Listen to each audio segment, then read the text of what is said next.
Millionaire's card got declined. Then a poor little girl did the unimaginable. If you enjoyed this story, subscribe to the channel and type HOPE in the comments. A beautiful piece of good news may come your way very soon. And don't forget to tell us where you're watching from. Marcus Wellington adjusted his Italian silk tie as he walked through the automatic doors of Sunrise Market, his phone pressed against his ear. The call with the Tokyo investors had run longer than expected, and he needed to grab something quick for dinner before heading back to his penthouse. At 38, Marcus had built Wellington Industries into a financial empire worth $3 billion, but tonight he just wanted a simple meal without the pretense of boardroom dining. The fluorescent lights buzzed overhead as he grabbed a basket, still discussing overseas acquisitions with his assistant Jennifer. "Tell them we'll counter at 42 million, not a penny more," he said, navigating through the produce section. His charcoal Tom Ford suit stood out among the casual evening shoppers, families with children, elderly couples comparing prices, teenagers buying energy drinks. He picked up organic salmon, truffle oil, and a bottle of wine that cost more than most people's weekly groceries. The familiar weight of his platinum American Express card in his wallet gave him the same confidence it always had. Money had never been a problem for Marcus Wellington. It was the solution to every problem. The checkout lines were busy for a Tuesday evening. Marcus chose the shortest one, barely glancing at the cashier, a blonde woman who looked tired and stressed. Behind him, a growing line of customers checked their watches and phones impatiently. He continued his business call, discussing merger details, while absently watching the cashier scan items for the customer ahead of him. When his turn came, Marcus placed his items on the conveyor belt and handed over his card without breaking his phone conversation. "The Shanghai deal needs to close by Friday," he told Jennifer. "I don't care if you have to fly there yourself." The card reader beeped once, twice, then displayed a red, declined message. Marcus paused mid-sentence. "I'll call you back," he told Jennifer, pocketing his phone. He looked at the cashier's name tag, Claire Morrison, and noticed her exhausted blue eyes for the first time. There must be some mistake. Run it again. Claire swiped the card again, her movements sharp with barely concealed irritation. The machine beeped red again. "Sir, your card has been declined. Do you have another form of payment?" "That's impossible," Marcus said, his voice carrying the authority of someone who'd never been told no by a financial institution. "That account has a 7-figure limit." "Well, it's declined now," Claire snapped, her patience worn thin after a 12-hour shift on her feet. "Maybe your bank put a hold on it for suspicious activity. Happens all the time with rich people who never check their statements." The line behind Marcus was growing restless. A middle-aged man tapped his foot loudly. A woman with 2 crying toddlers sighed dramatically. Marcus pulled out his phone and dialed his bank's emergency line, stepping slightly aside, but still blocking the register. "This is Marcus Wellington," he said when the representative answered. "My platinum card was just declined at a grocery store. I need this resolved immediately." As Marcus argued with the bank representative, his voice growing more strained with each "please hold," Claire crossed her arms and glared at him, and her day had started with her landlord threatening eviction, continued with her car breaking down in the parking lot, and now this entitled billionaire was holding up her line like the world owed him something. "Sir, you need to move aside or pay for your items," Claire said loudly enough for the other customers to hear. "I have other people waiting." Marcus covered his phone. "I'm trying to resolve this. It'll just take a minute." "You said that 10 minutes ago," the man behind him complained. "Some of us have jobs to get back to." The small crowd murmured agreement. Marcus felt heat rising in his cheeks, a sensation he hadn't experienced since his childhood days when his father would embarrass him in public. He was Marcus Wellington, for God's sake. He owned buildings taller than most people would ever climb. He'd had dinner with 3 presidents and owned more cars than most people would drive in a lifetime. "Sir, I'm going to need you to step aside," Claire said firmly. "Next customer, please." Marcus held up one finger, still listening to the hold music. The bank representative finally returned. "Mr. Wellington, I see the issue. There's been a massive wire transfer from your account this afternoon. $43 million to an offshore account in the Caymans. Our fraud department automatically froze all your accounts pending investigation." Marcus felt the blood drain from his face. "I didn't authorize any wire transfer." "Sir, I can see it was initiated from your personal computer using your security credentials. We'll need you to come in tomorrow morning to file a fraud report and begin the investigation process. In the meantime, all your accounts remain frozen." The phone went dead. Marcus stared at the device, his mind racing. $43 million. Nearly everything he had in liquid assets. Gone. Claire watched the color drain from his face and felt a momentary pang of sympathy before remembering her own problems.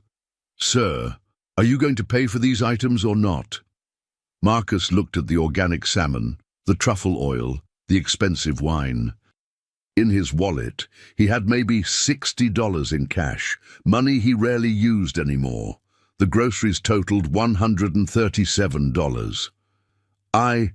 Marcus began, then stopped. For the first time in his adult life, he truly couldn't afford something. "I need to make some calls." The customers behind him were getting louder in their complaints.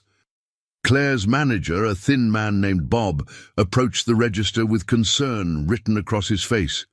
"What's the problem here?" Bob asked. "This gentleman's card was declined, and he's been holding up the line for 15 minutes, Claire explained. Bob looked at Marcus, taking in the expensive suit and watch, clearly confused. "Sir, do you have any other form of payment?" Marcus was about to explain when a small voice piped up from somewhere near his elbow. "Please don't be mean to him." Everyone turned to look down at a small girl, maybe 7 years old, with tangled blonde hair and clothes that had seen better days. Her blue eyes were wide and earnest, and she was looking up at Claire with the kind of innocent concern that only children possess. "Sweetheart, where are your parents?" Bob asked gently. The little girl glanced around nervously. "I don't have any. But please, can't you let him have his food? I can wash the lunch dishes for all the workers in the back room. I know there's always a big pile after everyone eats. I'm really good at washing dishes, and I'm fast too. And if there's any leftover food from the deli that you were going to throw away, I can eat that for dinner instead of going back hungry." Claire's expression shifted as recognition dawned. "Wait, you're the little girl who comes by sometimes asking about leftover sandwiches from the deli counter?" Arya nodded earnestly. "Yes, ma'am. Mrs. Patricia in the deli is always nice to me. She showed me where you keep the lunch dishes when the workers are done eating. There's always so many, and I wash dishes real good at St. Catherine's." The entire checkout area fell silent. Even the crying toddlers seemed to pause. Marcus stared down at this tiny person who had just offered to work for his groceries while going without food herself. Claire's expression softened completely. "Honey, what's your name?" "Arya," the little girl said quietly. "I live at St. Catherine's, but they don't always have enough dinner for everyone, so sometimes I come here to ask if anyone has leftover groceries they don't want." Marcus felt something crack inside his chest. This child, this tiny, underfed angel, was offering to sacrifice her own meal so he could eat his expensive salmon. He knelt down to Arya's eye level, ignoring his expensive suit touching the grocery store floor. "Arya," he said softly, "that's very kind of you, but you shouldn't have to wash dishes for my food." "It's okay," Arya said brightly. "I like washing dishes. Sister Maria taught me how to make them really clean, and you look sad. Sad people should still get to eat." Marcus looked up at Claire, whose eyes were now glistening with unshed tears. The impatient customers had grown quiet, many of them reaching for their wallets. "You know what?" Claire said, her voice thick with emotion. "Your groceries are on the house tonight, sir. All of them." "Claire, you can't just stop. I'll pay for them myself," Claire interrupted. "Out of my tips." Marcus stood slowly, looking between Claire and the waiter. Something phoned. His phone buzzed with what he knew would be frantic calls from his lawyers, his accountants, his board members. But for the first time in years, none of that seemed to matter as much as the small hand that had slipped into his. 3 hours later, Marcus sat across from Aria at a corner booth in Mickey's diner, watching her devour a cheeseburger and fries with the enthusiasm of someone who hadn't had a proper meal in days. Claire sat beside them, her grocery store apron replaced with a faded sweater, looking as exhausted as she had behind the register. "So, you live at St. Catherine's?" Marcus asked gently, sipping his coffee. His phone had been buzzing non-stop, but he'd turned it face down after the fourth call from his board chairman. Aria nodded, wiping ketchup from her chin. "It's nice there. Sister Maria is really kind, and there are lots of other kids. But there's not always enough food for everyone, especially at the end of the month." Marcus felt his heart clench.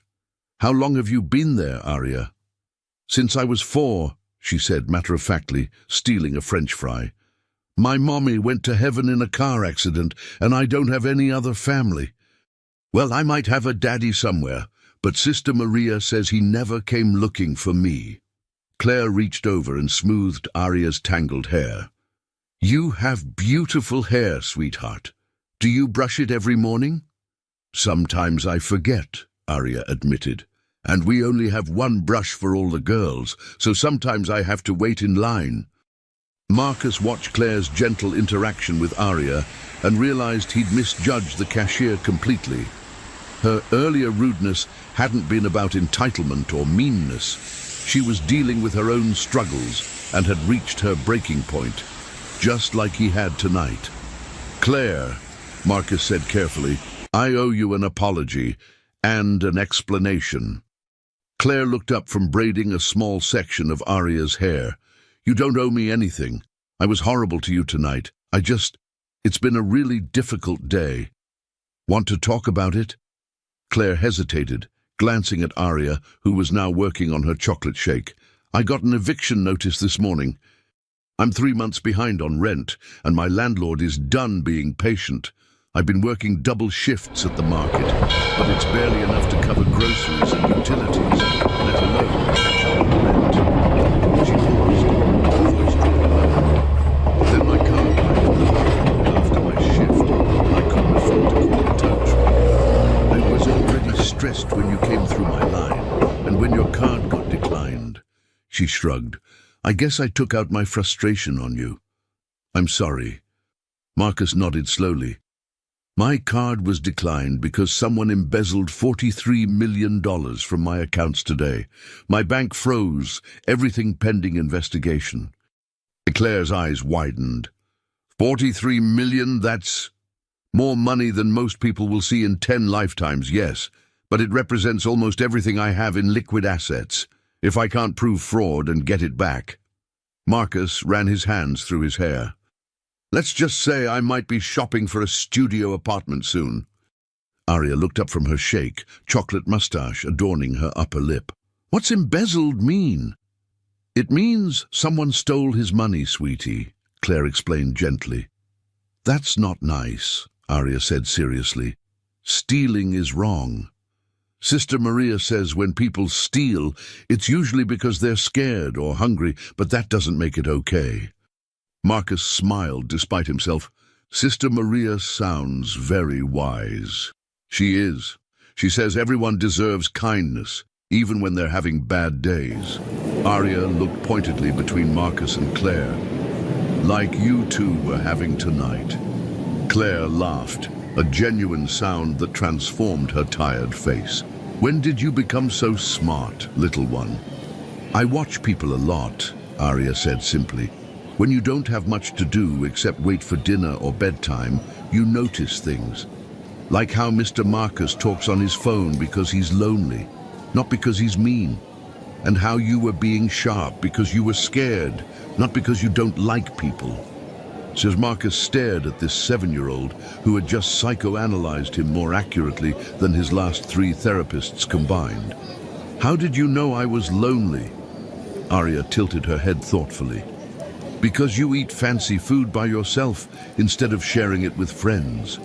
And because when your phone kept ringing tonight, you looked annoyed instead of happy that people wanted to talk to you. Claire met Marcus's eyes across the table, and he saw understanding pass between them.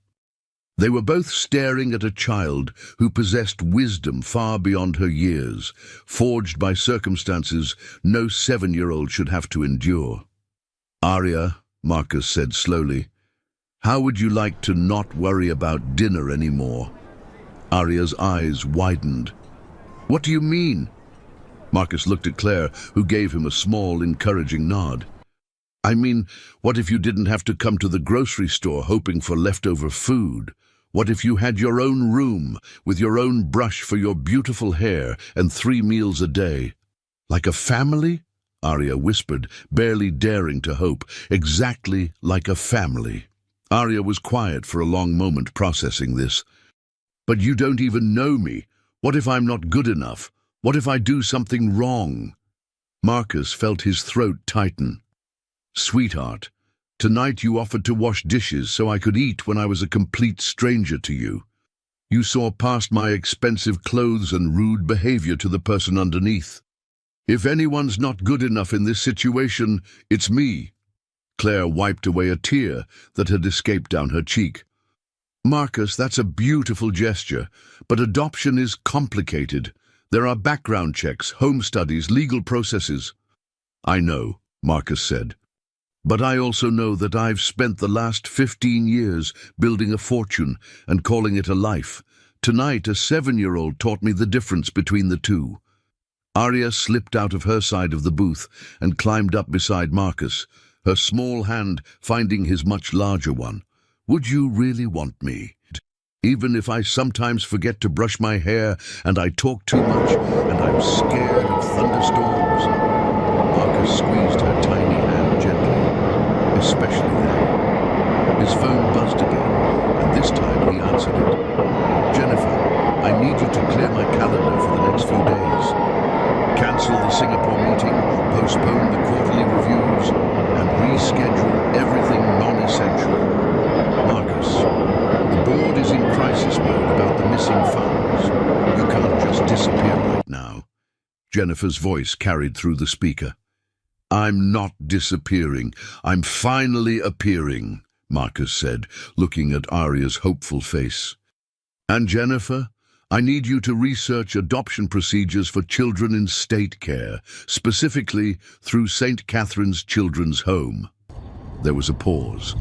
Adoption procedures. Marcus, are you having some kind of breakdown?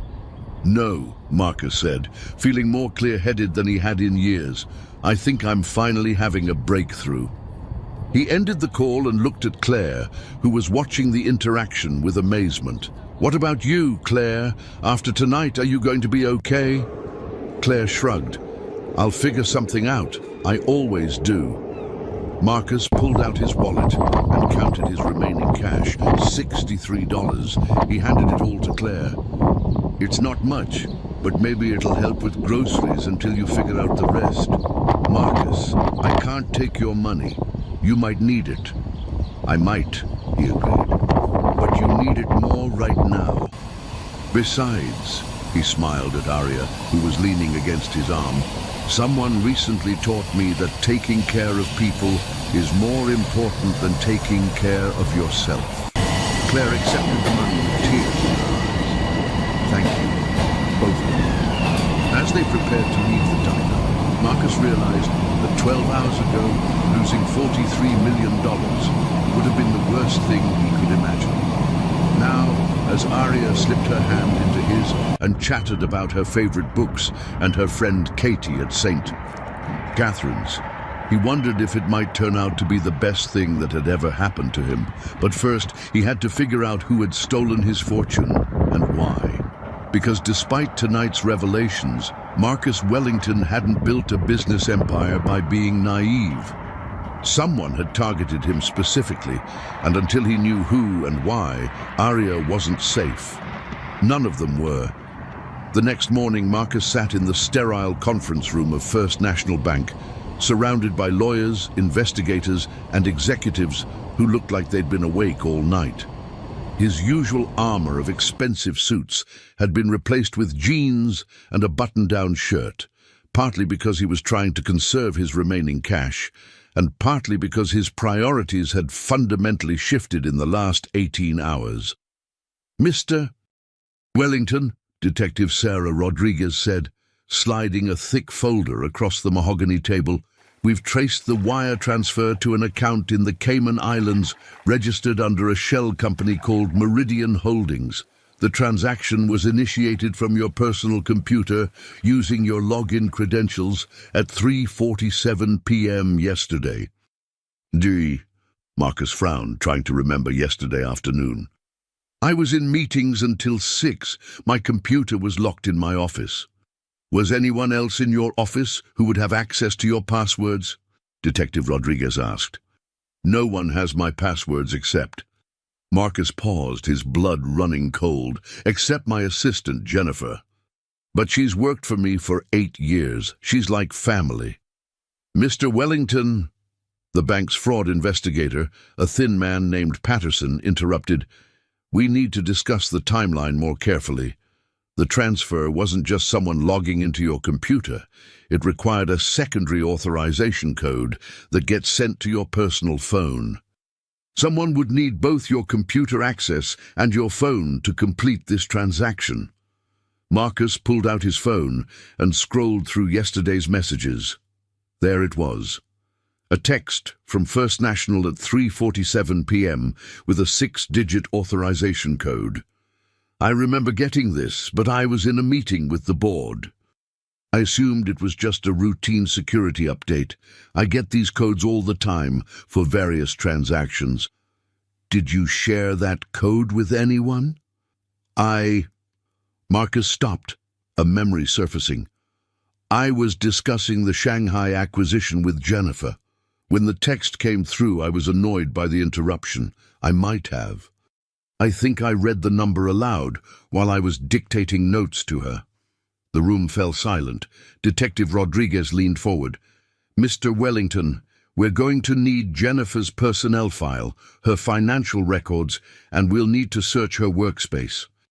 2 hours later, Marcus stood in Jennifer's empty office, watching investigators photograph her computer and file through her desk drawers. Jennifer had called in sick that morning. The first sick day she'd taken in 3 years. "Marcus?" Claire's voice came from behind him. He turned to see her standing in the doorway, holding Aria's hand.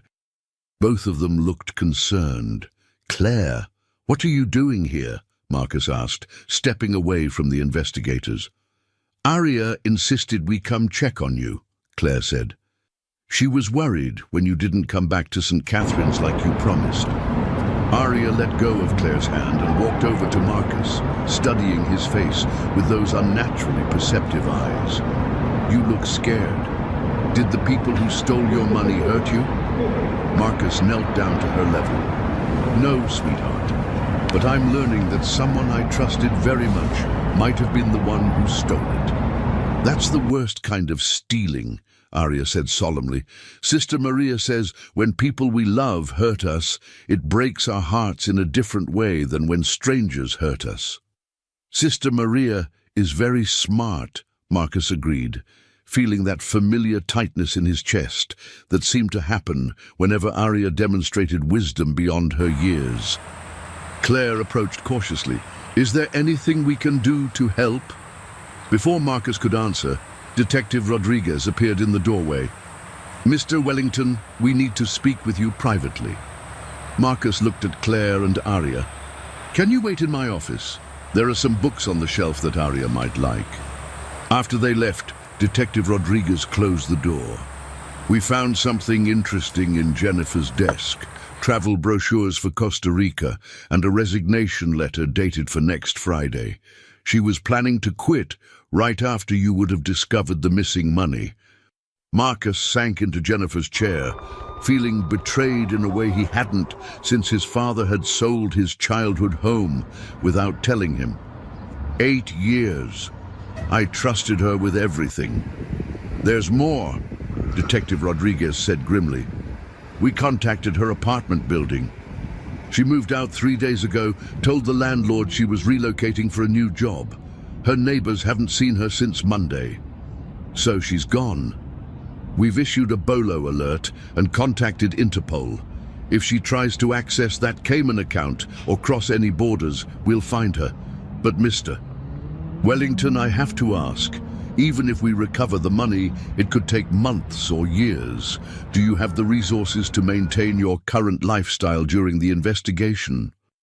Marcus thought about his penthouse, with its astronomical monthly fees, his fleet of cars, his club memberships, his standing reservations at restaurants that cost more per meal than most people made in a week. Then he thought about Aria's excitement when he'd promised to take her shopping for a new brush and some books. Detective Rodriguez, I need to ask you something. If I wanted to adopt a child from St. Catherine's Children's Home, would this financial situation affect my eligibility? Detective Rodriguez looked surprised. Well, it would certainly complicate things. Social services requires proof of financial stability, background checks, home visits. If you're under investigation for financial fraud, even as the victim, I understand. Marcus stood up, his mind racing. How long before we know more about Jennifer's location? We should have preliminary reports by tomorrow morning. In the meantime, I'd recommend you speak with your attorney about protecting your remaining assets and perhaps finding temporary housing that's more economical. An hour later, Marcus sat in his office with Claire and Aria, watching the little girl flip through a book about horses, completely absorbed. Claire was studying his face with concern. The situation is worse than you thought, isn't it? Claire asked quietly. My assistant, the person I trusted most in the world besides my lawyers, embezzled the money and disappeared. Even if they recover it, the investigation could take years. And in the meantime, Marcus gestured around his office, I can't afford to maintain any of this. And what does that mean for Aria? Marcus looked at the little girl, who had fallen asleep curled up in the leather chair with the horsebook in her lap. Even in sleep, she looked fragile and vulnerable. It means I can't adopt her right now. No social worker is going to approve a single man under investigation for financial crimes, living on borrowed time in borrowed offices. Marcus felt his voice crack slightly. I made her a promise I can't keep. Claire was quiet for a moment, thinking, maybe you can't keep it the way you planned, but that doesn't mean you can't keep it at all. What do you mean? I mean, maybe the solution isn't for you to save her. Maybe it's for all of us to save each other. Marcus looked at Claire with new attention. I'm not sure I follow. You need a place to live that you can afford while this gets sorted out. I'm about to be evicted from my apartment, but I know a place. It's not fancy, but it's cheap and it's safe. Aria needs a stable home with people who love her. Claire paused, gathering courage. What if we did this together? Together? A partnership. You help me keep a roof over my head. I help you create the kind of stable home environment that social services would approve for Aria. We both make sure she gets the love and attention she deserves. Marcus stared at Claire, seeing her clearly for the first time. Not just as the stressed cashier from last night, but as a woman who was offering to completely restructure her life for a child she'd known for less than 24 hours. Her blonde hair caught the afternoon sunlight streaming through his office windows, and he noticed the way she unconsciously smoothed Aria's hair even while the child slept. There was something innately maternal about her, something gentle and fierce at the same time. Claire, you barely know us. Why would you want to get involved in this mess? Claire looked over at sleeping Arya, then back at Marcus. For the first time since he'd met her, she seemed to be choosing her words carefully, as if what she was about to say mattered more than anything she'd ever said before. "I was married once," she said quietly, "to a man who promised me the world and then disappeared when things got difficult. We were trying to have children for 3 years. I had 2 miscarriages, and each time he became more distant, more resentful, like my body failing was somehow a personal insult to him." She wiped away a tear that had escaped. "When he finally left, he said I was broken, that I'd never be able to give anyone the family they deserved. I believed him for a long time.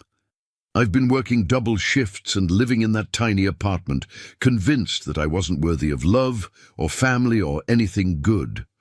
Marcus felt his chest tighten as he watched this strong woman reveal her deepest pain. "Yesterday I was going home to an empty apartment to worry about bills I can't pay and a future I can't control. Today I'm sitting in a billionaire's office planning how to raise a 7-year-old together with a man who's shown me more kindness in one day than my ex-husband showed me in 5 years of marriage." Claire's voice grew stronger. "Maybe losing everything was exactly what all 3 of us needed to find what we were actually looking for." Marcus stood up and walked around his desk, kneeling beside Claire's chair. "Claire, what your ex-husband said to you, that was his failure, not yours. You're not broken. You're the woman who paid for a stranger's groceries when you could barely afford your own. You're the woman who's willing to restructure her entire life to help a child you just met. If anyone in this room is worthy of family, it's you." Claire's eyes filled with fresh tears. But these were different tears. These were tears of hope instead of pain. Marcus felt something shift inside his chest, like a door opening that he hadn't even realized was closed. "Are you sure about this?" "No," Claire admitted with a smile. "But I haven't been sure about anything in my life for the last 5 years, and look where playing it safe got me. Maybe it's time to try something different." "Vijay, what about the practical aspects?" Marcus asked, his business mind kicking in despite the emotional weight of the moment. "Social services will investigate both of us. They'll want to see financial stability, character references, a suitable living environment. I know the apartment I mentioned isn't much," Claire said, "but it's a 2-bedroom in a safe neighborhood. My friend Sarah lived there for 3 years before she moved in with her boyfriend. The rent is $800 a month, which I obviously can't afford alone, but split between us." "$800 total?" Marcus asked, amazed. His monthly parking fee for his corporate spot cost more than that. Total. It's not the penthouse you're used to, but there's a good elementary school 2 blocks away, a park across the street, and Mrs. Chen next door bakes cookies for all the kids in the building. Marcus tried to imagine himself in a modest apartment, sharing space, splitting grocery costs, living like a normal person instead of a corporate mogul. 3 days ago, the thought would have horrified him. Today, it sounded like exactly what he needed. "What about work?" Marcus asked. "I can manage my business remotely for a while, but you need your job at the grocery store." "Actually," Claire said with a small smile, "I gave Bob my notice this morning. After what happened with you last night, I realized I've been settling for a job that barely pays my bills and makes me miserable. I called the Seattle Children's Hospital this morning. I used to be a pediatric nurse before everything fell apart with my marriage. They said they'd love to interview me for a position in their outpatient clinic." Marcus stared at her with growing admiration. "You're a nurse, was a nurse." "I let my certification lapse after the divorce because I couldn't handle being around children when I thought I'd never have any of my own. But I can renew it. And the hospital said the job pays well enough that I could contribute equally to our household expenses." "Claire, you don't need to contribute equally to anything. I still have some resources, and once this investigation is resolved—" "Marcus," Claire interrupted gently, "if we're going to do this, if we're going to create a stable home for Arya, It needs to be a real partnership. I'm not looking for a rich man to rescue me. I'm looking for a co-parent who wants to rescue a little girl who deserves everything good in this world. Marcus looked at Arya, still sleeping peacefully, and made the decision that 3 days ago would have seemed impossible. Okay, let's do it together. As they shook hands, sealing their unusual partnership, Marcus noticed how perfectly Claire's hand fit in his. There was something electric about the contact, something that spoke to possibilities neither of them had voiced yet. "There's one more thing," Claire said softly, not letting go of his hand. "Marcus, I need you to know that I'm not just doing this for Arya. I'm doing it for all of us, because in the span of 24 hours, you've shown me what it looks like when someone chooses kindness over anger, when someone puts a child's needs before their own ego, when someone turns a crisis into an opportunity to build something beautiful." Marcus felt his breath catch. "Claire, I'm not saying I expect anything romantic between us," she continued quickly, color rising in her cheeks. "I just want you to know that I see who you really are underneath all the corporate armor, and I like what I see very much." Before Marcus could respond, Arya stirred in her chair, blinking sleepily. "Are we still talking about me getting a family?" she asked with a yawn. "Yes, sweetheart," Marcus said, his voice thick with emotion. "We're talking about all three of us becoming a family." "Good," Arya said matter-of-factly, settling back into the chair. "Because I was dreaming about pancakes for breakfast and someone reading me bedtime stories, and I really want those dreams to come true." Claire laughed through her tears. "I make excellent pancakes. And I'm getting much better at reading bedtime stories," Marcus added. But as he moved to gather the legal documents they'd need for their partnership, Marcus caught a glimpse of movement outside his office window. A black sedan with tinted windows was parked across the street, and someone inside was taking photographs of the building with a telephoto lens.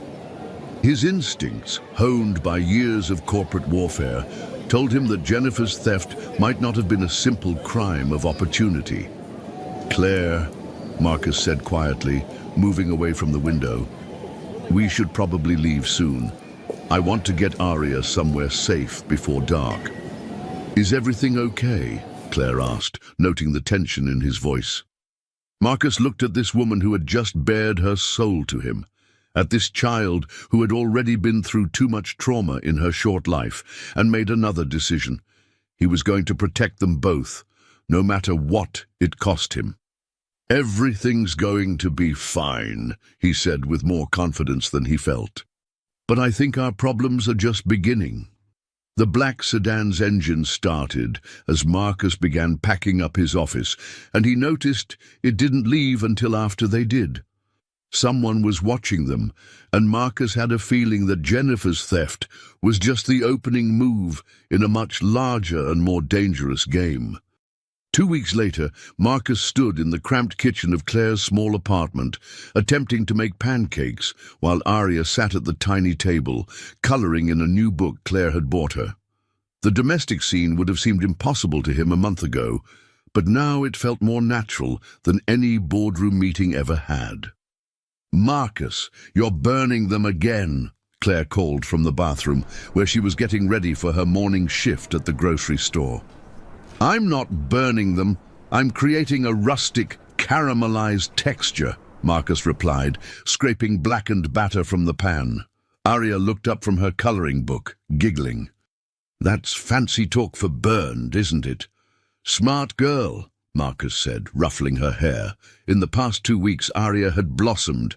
Her hair was now clean and braided every morning. She had proper clothes that fit, and most importantly, she laughed constantly. The transformation was miraculous. Claire emerged from the bathroom, her blonde hair pulled back in a ponytail, wearing her grocery store uniform. Even in the simple blue polo shirt and khakis, she took Marcus's breath away. Somewhere between learning to navigate their tiny shared space and watching her gentle patience with Arya, he'd fallen completely in love with her. I called Sister Maria yesterday, Claire said, pouring coffee into her travel mug. She's thrilled about how well Aria is doing. The paperwork for the temporary guardianship is almost complete. Marcus flipped another pancake, this one only slightly charred. What about the home inspection next week? I think we'll be fine. Detective Rodriguez said the investigation is progressing well, and your lawyer thinks the character references from the bank executives will help offset the financial uncertainty. Marcus nodded, but he couldn't shake the feeling that something wasn't right. The black sedan had been parked outside their building 3 more times in the past week. When he'd approached it once, it had driven away before he could get close enough to see the license plate. "Daddy Marcus, is this coloring good?" Aria asked, holding up her book. Marcus felt his heart skip a beat. She'd started calling him a few days ago, and each time it happened, he felt a mixture of joy and terror. Joy because it meant she felt safe with him. Terror because he still wasn't sure he deserved her trust. "It's beautiful, sweetheart," he said, examining her careful work on a picture of a family having a picnic. She'd colored the father figure's hair dark brown like his, the mother's hair blonde like Claire's, and the little girl's hair the same golden shade as her own. Claire looked over Aria's shoulder and smiled. "We look like a real family in that picture." "We are a real family," Aria said matter-of-factly. "Real families take care of each other, and we take care of each other." Marcus's phone rang, interrupting the moment. Detective Rodriguez's name appeared on the screen. "Mr. Wellington, we have an update on your case. Can you come to the station this morning?" "Of course. Did you find Jennifer?" "We found something better. We found out who Jennifer was working for." 2 hours later, Marcus sat across from Detective Rodriguez in the same sterile conference room where this nightmare had begun. But now, Claire was beside him, having called in sick to work so she could provide moral support. Jennifer Blake, her real name, by the way, was hired by your assistant 8 years ago with false credentials, Detective Rodriguez began, sliding a manila folder across the table. Her real name is Jennifer Martinez, and she's been working for a corporate espionage firm based in Switzerland. Marcus felt the blood drain from his face. "Corporate espionage? You mean this wasn't just theft? The 43 million was just phase 1. Detective Rodriguez continued grimly. "We traced communications between Jennifer and her handlers. They've been slowly copying your client lists, trade secrets, acquisition strategies, and financial records for years. The theft was meant to trigger exactly what it did: force you to liquidate assets, destabilize your company, and create chaos in your personal life." Claire reached for Marcus's hand under the table. "But why? Who would want to destroy Marcus specifically?" Detective Rodriguez opened another file. "Ever hear of Blackstone International, Mr. Wellington?" Marcus's face went pale. "Richard Blackstone. We've been competing for the same contracts for 15 years, but corporate competition is one thing. This is industrial sabotage with intent to commit fraud." Detective Rodriguez finished. "Blackstone hired the Swiss firm to infiltrate your company and systematically destroy it from within. The goal was to bankrupt you, force Wellington Industries into liquidation, and then acquire your client base and assets for pennies on the dollar." Marcus stared at the photos in the file. Surveillance pictures of him from months ago, detailed financial records, even photos of his penthouse. "They've been watching me for years." "There's more," Detective Rodriguez said grimly. "We intercepted communications from yesterday. They know about your current living situation, they know about Aria, and they know about your adoption proceedings." Claire's grip on Marcus's hand tightened. "What does that mean?" "It means they view your newfound stability as a threat to their plan. If you successfully adopt Aria and demonstrate that you're rebuilding your life, it undermines their goal of destroying you completely." Marcus felt ice form in his stomach. Are you saying they might try to hurt her? I'm saying they've already tried. The car that's been following you isn't one of ours, Mr. Wellington. We've been conducting surveillance on you for your protection, but someone else has been conducting surveillance for less benign purposes. Claire stood up abruptly. We need to get Aria, right now. Marcus was already reaching for his phone. Mrs. Henderson, he said when Aria's babysitter answered. Is Aria okay? She's fine, Mr. Wellington. She's right here watching cartoons. Why? Don't let her out of your sight. We're coming home right now. Detective Rodriguez stood as well. We're placing all three of you in protective custody until we can arrest the surveillance team and neutralize the immediate threat. Protective custody? Marcus asked. For how long? However long it takes. But Mr. Wellington, I need you to understand, Blackstone has invested millions in this operation. They're not going to simply walk away because we discovered Jennifer. They're going to escalate. As they rushed back to the apartment, Marcus realized that saving Aria had become more complicated than he'd ever imagined. It wasn't just about providing her with a stable home anymore. It was about keeping her alive. The black sedan was parked across from their building again, but this time Marcus could see two figures inside. As their taxi pulled up, the sedan's engine started. They're following us, Claire whispered. Marcus pulled out his phone and dialed 911.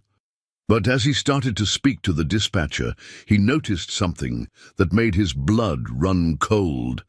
The apartment building's front door was standing wide open, and Mrs. Henderson was nowhere to be seen. Claire, Marcus said quietly. Something's wrong. Door 5. Marcus took the apartment stairs 3 at a time, with Claire and 2 police officers right behind him. The hallway was eerily quiet, and their apartment door was ajar. Marcus's heart hammered against his ribs as he pushed the door open slowly. Mrs. Henderson, he called out. Aria? The living room was empty, but Marcus could hear voices coming from the bedroom. He moved carefully down the short hallway, the police officers flanking him with their weapons drawn. I said sit down and be quiet, an unfamiliar male voice was saying. Your daddy will be here soon. Marcus peered around the corner and saw a scene that nearly brought him to his knees. Aria was sitting on the bed, tears streaming down her face, while Mrs. Henderson sat beside her, looking terrified. A tall man in a dark suit stood near the window with his back to the door, speaking into a phone. Yes, he just arrived. The girl is secure. Marcus felt Claire's hand on his shoulder, steadying him. One of the police officers motioned for them to step back, but Marcus couldn't move. Aria looked so small and frightened. Nothing like the brave little girl who had offered to wash dishes for a stranger just 2 weeks ago. The police officer whispered into his radio, calling for backup, then held up 3 fingers, counting down silently. 3, 2, 1. Police! Hands where we can see them! The man spun around, reaching inside his jacket, but the officers were faster. Within seconds he was on the ground in handcuffs, and Marcus was rushing to Aria. Daddy, Marcus! Ziddy, she cried, throwing herself into his arms. He said he was going to take me away. He said you didn't really want me. Marcus held her tightly, feeling her small body shake against his chest. Nobody is taking you anywhere, sweetheart. You're safe. I promise you're safe. Claire knelt beside them, wrapping both Marcus and Aria in her arms. Mrs. Henderson was shaking but unharmed. He just walked right in, Mrs. Henderson explained to the police officers. Said he was with social services here to check on Aria's placement, but something felt wrong, so I asked for identification. That's when he got aggressive and forced us into the bedroom. Detective Rodriguez arrived 20 minutes later, looking grim. The man we arrested is Hans Müller, a freelance operative with ties to the same Swiss firm that employed Jennifer Martinez. We found surveillance equipment in his car, along with detailed files on all 3 of you. Marcus was still holding Aria, who had finally stopped crying but refused to let go of his shirt. What was he planning to do you? Well, based on the communications we've intercepted, the plan was to kidnap Arya and use her as leverage to force you to sign over control of your remaining assets to Blackstone International. Detective Rodriguez explained. They figured that threatening a child while trying to adopt would be more effective than just financial. Claire looked horrified. They were going to use a 7-year-old as bait in a corporate takeover? These people play for keeps, Ms. Morrison, which is why we're moving all 3 of you to a safe house tonight. No arguments. As they packed their few belongings, Arya stayed close to Marcus's side, her small hand clutched in his. She hadn't spoken much since the police arrested the intruder, and Marcus was worried about the psychological impact of the day's events. "Arya, sweetheart," Marcus said gently as they waited for the police escort to arrive. "Are you okay? You can talk to me about anything." Arya looked up at him with those wise blue eyes that seemed too old for her face. "Daddy Marcus, if the bad men want to hurt us because you're trying to adopt me, maybe I should go back to St. Catherine's. Then you and Mommy Claire would be safe." Marcus felt his heart shatter. This brave little girl was willing to sacrifice her own happiness to protect the people she loved. He knelt down to her eye level, taking her small hands in his. "Arya Elizabeth Peterson," he said, using her full name for the first time. "I need you to listen to me very carefully. No bad person in the world could ever make me stop wanting you as my daughter. Not for any amount of money, not for any threat, not for anything. Do you understand?" Arya's eyes filled with tears again. "But what if they hurt you? What if they hurt Mommy Claire?" Claire knelt down beside them. "Sweet girl, sometimes when people love each other, they have to be brave together. Your daddy Marcus and I are going to protect you, and we're going to let the police protect all of us. But we're staying together no matter what." "Like a real family?" Arya whispered. "Exactly like a real family," Marcus confirmed. "In fact, I have something to ask both of you." Marcus reached into his pocket and pulled out a small velvet box. Claire's eyes widened as he opened it to reveal a simple but elegant diamond ring. "I know this isn't the most romantic setting," Marcus said, looking at Claire, "and I know we haven't been together very long in the traditional sense. But these past 2 weeks have shown me what real love looks like. It's not about expensive dinners or fancy gestures. It's about choosing each other every day, about building something together that's stronger than what any of us could build alone." Claire covered her mouth with her hands, tears streaming down her face. Marcus turned to Arya. "Arya, would it be okay with you if I asked Mommy Claire to marry me, so we could all be a real family forever?" Arya's face lit up like Christmas morning. "Yes, yes, ask her! Ask her right now!" Marcus looked back at Claire. "Claire Morrison, will you marry me? Will you help me give Arya the family she deserves? Will you let me spend the rest of my life proving that losing everything was actually how I found everything I ever really wanted?" Claire was crying so hard she could barely speak. "Yes," she whispered. "Yes, of course, yes." Marcus slipped the ring onto her finger, and Arya clapped her hands in delight. For a moment, surrounded by packed boxes and police officers, they were just a family celebrating their engagement. But as they prepared to leave for the safe house, Detective Rodriguez pulled Marcus aside with troubling news. "Mr. Wellington, we intercepted another communication. Blackstone isn't giving up. In fact, they're accelerating their timeline. They're planning something big for tomorrow night." "What kind of something?" "We're not sure yet, but it involves the Wellington Industries board meeting scheduled for tomorrow evening. They know you'll be there, and they know Claire and Arya will be at the safe house. It seems like they're planning to make their final move." Marcus looked at his new fiancée and soon-to-be daughter, both of whom were depending on him to keep them safe. Tomorrow night, he would have to face Richard Blackstone and end this nightmare once and for all. But tonight, for the first time in years, Marcus Wellington knew exactly what he was fighting for. The Wellington Industries boardroom had never felt more like enemy territory than it did the following evening. Marcus sat at the head of the polished mahogany table, facing 12 board members whose expressions ranged from concerned to openly hostile.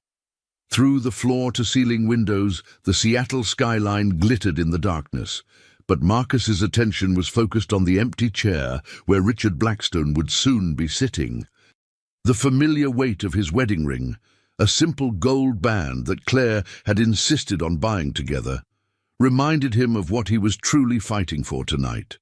Just this morning, he'd helped Aria practice writing her new name, Aria Elizabeth Wellington. The memory of her concentrating so hard on each letter, tongue poking out in determination, gave him strength now.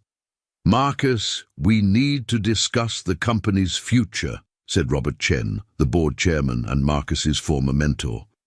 Robert had been like a father figure to him when he'd first started Wellington Industries, but tonight his weathered face showed only concern and disappointment.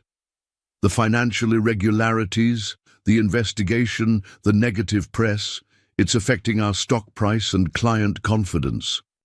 Our biggest clients are starting to ask questions about leadership stability. Marcus had anticipated this. He'd spent the afternoon reviewing the company's performance metrics, client retention rates, and financial projections. Despite everything that had happened in his personal life, Wellington Industries was still performing at record levels. "I understand your concerns, Robert," Marcus replied calmly, pulling out a folder of documents, "but I need you to understand that everything that's happened has been part of a coordinated attack on this company. Our third-quarter profits are up 18%, client satisfaction scores are at an all-time high, and we've closed more major deals in the past month than any comparable period in company history." Board member Patricia Williams, a sharp woman in her 50s who'd always been skeptical of Marcus's leadership style, leaned forward. "Financial performance aside, Marcus, you must see that your personal situation has become a liability. A CEO under investigation, living in protective custody, trying to adopt a child while unmarried. It's not the image our clients expect from Wellington Industries." Marcus felt anger rise in his chest, but then he remembered Claire's words from that morning. "They don't know who you really are now. They only see the old version of you. Show them the man I married." Before he could respond, the boardroom doors opened. Richard Blackstone walked in with his usual predatory confidence, followed by two men in expensive suits who Marcus recognized as his lawyers. Blackstone was exactly as Marcus remembered him, tall, silver-haired, with the kind of cold blue eyes that never showed genuine emotion.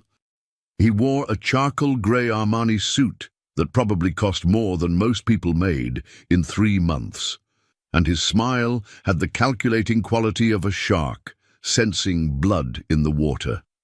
"Gentlemen, ladies," Blackstone said smoothly, taking the empty seat across from Marcus, "thank you for allowing me to attend tonight's meeting."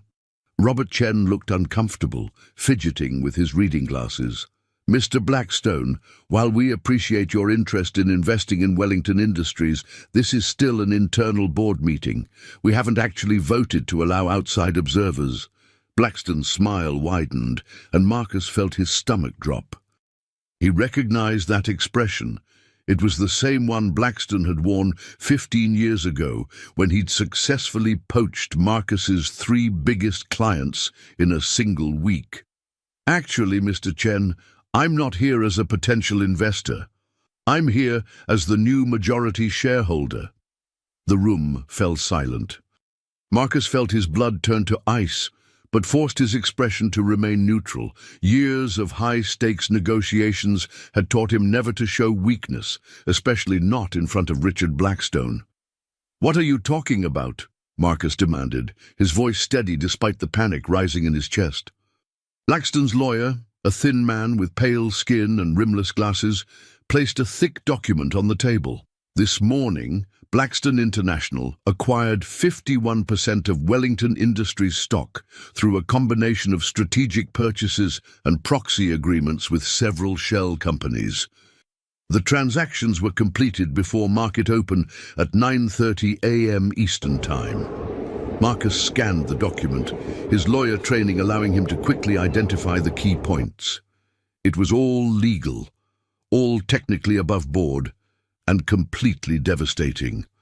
Blackstone had been buying small blocks of Wellington Industries stock for months, using different shell companies to avoid triggering disclosure requirements. The artificial depression in the stock price caused by Marcus's recent troubles had made the shares cheap enough for Blackstone to afford a controlling interest.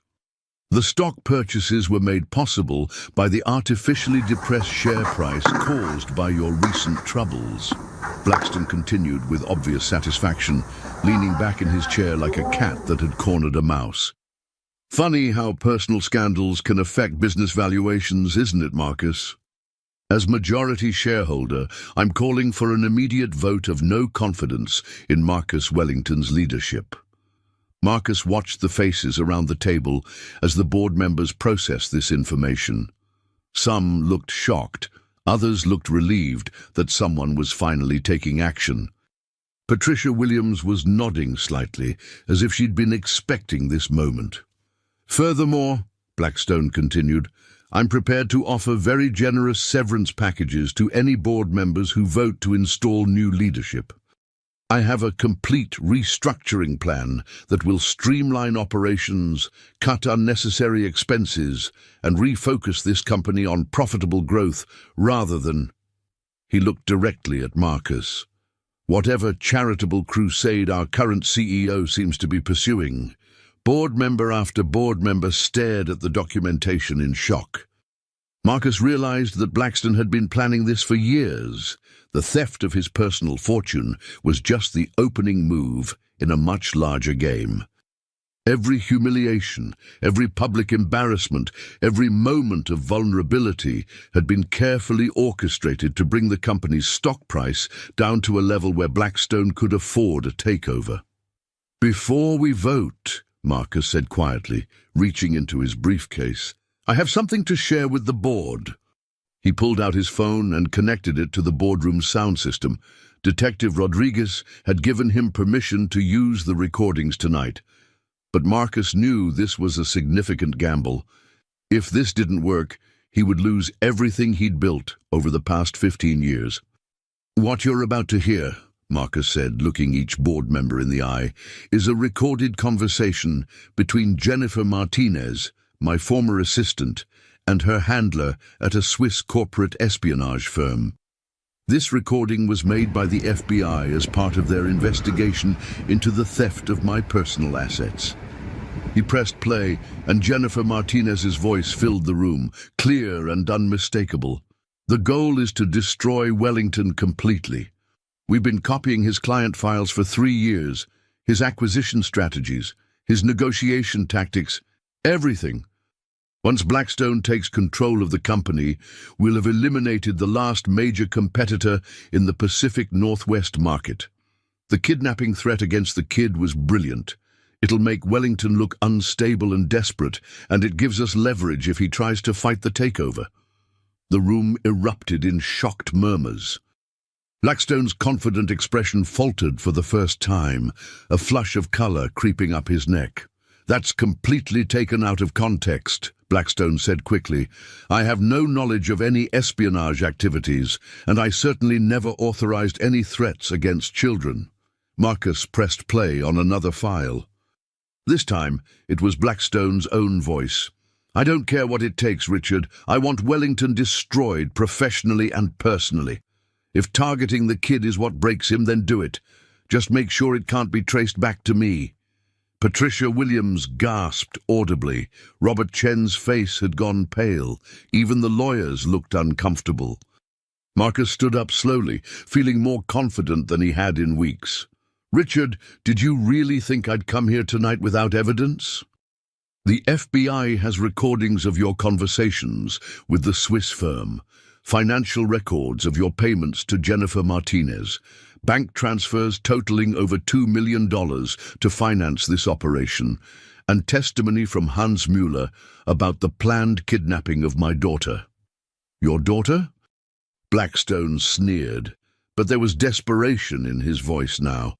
She's not your daughter, Marcus. She's a charity case you picked up to make yourself look sympathetic. You can't even legally adopt her with your current financial situation. Marcus smiled for the first time all evening, and it was the kind of smile that had closed 1,000 deals and intimidated 100 competitors. Actually, Richard, I can. You see, while you were busy trying to destroy my company, something wonderful happened. I discovered what actually matters in life. He walked over to the window, looking out at the Seattle skyline, where somewhere in a safe house, his wife and daughter were waiting for him to come home. 2 months ago, I would have been devastated by this takeover attempt. I would have fought you with everything I had, because I thought this company was my identity, my worth, my legacy. Marcus turned back to face the room. But you know what I learned, Richard. A man's true worth isn't measured by the size of his company or the number in his bank account. It's measured by the people who trust him, who depend on him, who choose to love him despite his flaws. The boardroom doors opened again, and Detective Rodriguez entered with 2 FBI agents, just as Marcus had arranged. Richard Blackstone, Detective Rodriguez announced, her voice carrying the weight of federal authority. You're under arrest for conspiracy to commit fraud, corporate espionage, conspiracy to kidnap, and violation of the Computer Fraud and Abuse Act. As the FBI agents approached Blackstone, Marcus continued addressing the board. Ladies and gentlemen, the Swiss firm that Mr. Blackstone hired has agreed to return all stolen assets and information in exchange for reduced sentences for their operatives.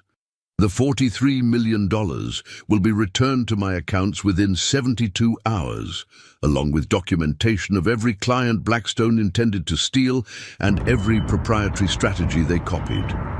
Robert Chen looked stunned, his voice shaky as he asked, Marcus, if this is all true, then the company is secure?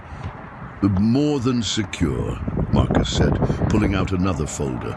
We now have detailed intelligence on our competitors' strategies for the past 3 years. We know exactly which clients they've been targeting and how. We have copies of their bid proposals, their pricing strategies, their acquisition plans. Wellington Industries is about to become the most dominant firm in the Pacific Northwest. As Blackstone was led away in handcuffs, still protesting his innocence and threatening lawsuits, Marcus felt a weight lift from his shoulders that he hadn't even realized he'd been carrying for 15 years. There's one more thing, Marcus said as the room began to settle. I want to announce that I'm restructuring my role in this company. I'll remain as chairman and majority shareholder, but I'm stepping back from day-to-day operations to focus on my family. Robert, if you're willing, I'd like you to take over as CEO. Robert Chen's eyes widened. Marcus, are you sure? This company is your life's work. No, Robert, this company was my life's work. Now I have a life worth working for. 3 hours later, Marcus walked into the safe house to find Claire and Aria waiting for him with anxious faces. Claire was pacing near the window, her blonde hair pulled back in a messy ponytail, still wearing the simple blue dress she'd chosen for their courthouse wedding earlier that week. Aria was curled up on the couch with a children's book, but her blue eyes were fixed on the door, waiting for him. Daddy Marcus! Aria ran to him immediately, throwing her small arms around his waist. Are the bad men gone forever now? Marcus picked her up and spun her around, breathing in the sweet scent of the strawberry shampoo Claire used for Aria's hair. Forever and ever, sweetheart. We're safe, we're together, and we're going to stay that way. Claire approached with tears in her eyes, and Marcus pulled her into their family embrace. She felt so right in his arms, like she'd always belonged there. Is it really over? She whispered against his shoulder. It's really over, Marcus confirmed, holding both of his girls tight. Blackstone is in custody. The money will be returned, and the company is stronger than ever. But most importantly, he set Arya down and knelt to her level, pulling out an official-looking document. Most importantly, I got a call from Sister Maria this afternoon. The judge approved our petition, and all the paperwork is finalized. Arya Elizabeth Peterson, would you like to become Arya Elizabeth Wellington? Arya's face scrunched up in confusion, then broke into the brightest smile Marcus had ever seen. But I thought when you and Mummy Claire get married for real in the big wedding, I'd be Arya Morrison Wellington. Claire laughed through her tears, kneeling beside Marcus. Actually, sweetie, I think I'd like to be Claire Wellington too. The courthouse wedding was legal, but we're planning the big celebration for our friends and family. And no matter what, we'll all have the same name. So, we'll all have the same last name? Arya asked hopefully, her small hands touching both their faces. All the same name, all the same family, forever, Marcus confirmed, his voice thick with emotion. Arya threw her arms around both of them. This is the best ending ever. Can we have pancakes tomorrow to celebrate? We can have pancakes every day if you want, Claire said, laughing. Not every day, Arya said seriously. Sister Maria says too many pancakes will make your tummy hurt, but maybe on special days? Every day with our family is a special day, Marcus said, and he meant it completely. 2 months later, Marcus stood in the garden behind St. Catherine's Children's Home, watching Claire walk down a simple aisle lined with folding chairs and decorated with wildflowers that the children had picked that morning. She wore a modest white dress that she'd found at a vintage shop in Pike Place Market, and she had never looked more beautiful. The dress was simple but elegant, with lace sleeves and a flowing skirt that caught the summer breeze. Her hair was styled in loose waves, with a few wildflowers tucked behind her ear, Arya's idea. Arya walked ahead of her as flower girl, wearing a pink dress that matched the wildflowers and carrying a basket of rose petals that she scattered with serious concentration. Every few steps, she would look back at Marcus and beam, her joy so infectious that the entire gathering couldn't help but smile. The guest list was small but meaningful. All the children from St. Catherine's sat in the first few rows, along with Sister Maria, Detective Rodriguez, Robert Chen, and a handful of Marcus's most trusted employees. Claire's friend Sarah from the hospital was there as maid of honor, and even Mrs. Patricia from the grocery store deli counter had come to see her little Arya become part of a real family. Sister Maria performed the ceremony, her voice warm and full of affection for all three of them. Dearly beloved, we are gathered here today not just to witness the union of Marcus and Claire, but to celebrate the creation of a family built on love, sacrifice, and second chances. As Marcus and Claire exchanged the vows they'd written themselves, he thought about how wrong he'd been about success for so many years. Success wasn't a number in a bank account, or a title on a business card, or a penthouse view of the city. Success was watching Arya help Claire get ready that morning, carefully placing each wildflower in her hair. Success was the way Claire hummed while making breakfast, bringing music and warmth to their small apartment. Success was coming home every night to people who were genuinely happy to see him, not because of what he could do for them, but because of who he was when he was with them. Marcus, Claire said, her voice clear and strong as she recited her vows, when I met you, I was convinced I was broken, that I would never have the family I'd always dreamed of. You showed me that sometimes we have to lose everything we thought we wanted to find everything we actually need. You didn't just give me love. You gave me the courage to believe I deserved it. Marcus felt tears threatening as he spoke his own vows. Claire, you saved my life in ways you'll never know. When my card was declined that night, I thought I was losing everything that mattered. I had no idea I was actually about to find it. You taught me that real strength isn't about having all the answers or controlling every outcome. It's about choosing love over fear every single day, even when it's scary.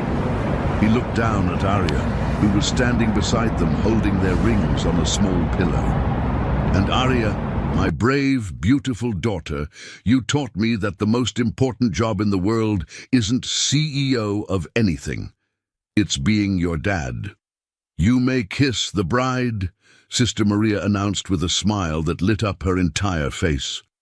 As Marcus kissed his wife for the first time as husband and wife, with their daughter cheering beside them and the children from St. Catherine's applauding in the background, he realized that losing everything had been the greatest gift he'd ever received, because only by losing everything had he been able to find what he actually needed.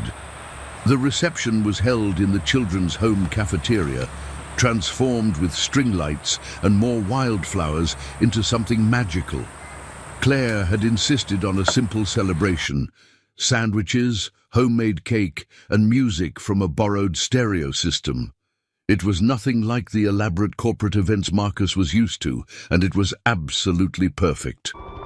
Later that evening, as the celebration wound down and they prepared to go home to their little apartment, which felt more luxurious than any penthouse Marcus had ever owned, Arya climbed onto Marcus's lap during the final toast. "Daddy," she whispered, her small hand resting on his chest. "Thank you for keeping your promise." "What promise was that, sweetheart?" "You promised that first night that I'd never have to worry about dinner again, but you gave me so much more than food. You gave me a mommy who braids my hair and sings lullabies. You gave me a daddy who reads me stories and helps me with big words. You gave me a family who loves me even when I'm scared or sad or silly." Marcus hugged his daughter tight, looking across the room at his wife, who was helping serve the last pieces of cake to the other children, her face glowing with happiness. This was his empire now. Not buildings or bank accounts or stock portfolios, but love and laughter and the daily choice to take care of each other. "No, Arya," Marcus whispered back, his voice thick with emotion. "You gave me the family. You taught me what it means to love someone more than yourself. You saved me." "We all saved each other," Arya said with that wisdom that continued to amaze him. "That's what real families do." As the evening ended and they walked to their car, a practical Honda that Marcus had bought to replace his fleet of luxury vehicles, Arya fell asleep in Claire's arms while Marcus drove through the quiet Seattle streets toward home. "Are you happy?" Claire asked softly, adjusting Arya's position so she could sleep more comfortably. Marcus looked at his sleeping daughter, at his wife's face illuminated by the streetlights, at the simple gold band on his finger that meant more to him than any corporate award ever had. "I didn't even know what happiness was before," he said quietly. "I thought it was achievement, recognition, having more than everyone else. But this is joy, this is peace, this is everything I never knew I was looking for." And that, Marcus thought as he carried his sleeping daughter up the stairs to their modest apartment while his wife held his hand, was the only kind of success that really mattered.